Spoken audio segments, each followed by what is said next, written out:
Welcome to St. Nicholas Bell Tower with an amazing view over the Old Town Prague.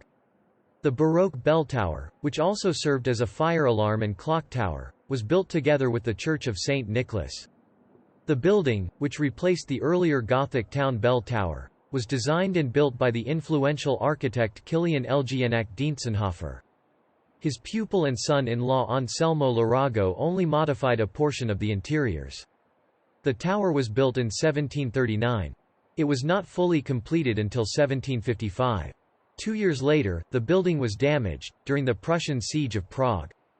Although at first glance it may seem that the tower belongs with the Church of St. Nicholas, it was never an ecclesiastical property, but always a secular municipal property of the Lesser Town of Prague. The height of the tower is the same as the height of the adjacent church dome, 79 meters. The gallery is 65 meters off the ground, 215 steps up. Running up the entire solid construction is a spiral staircase, mostly brick, timber framed only in the uppermost section. In addition to the staircase and roof truss, the building also comprises several rooms, serving as the towerman's abode and office. Among the interesting aspects of this important monument are the singular black kitchen, the only accessible one in Prague, the Baroque sewer system and the bell of St. Nicholas dating from 1576.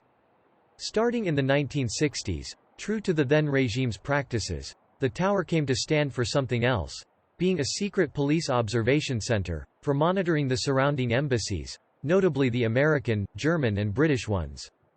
In the tower, visitors will get acquainted with the demanding life of the towerman, the city's sentries, the history of the building and the misuse of the monument during the communist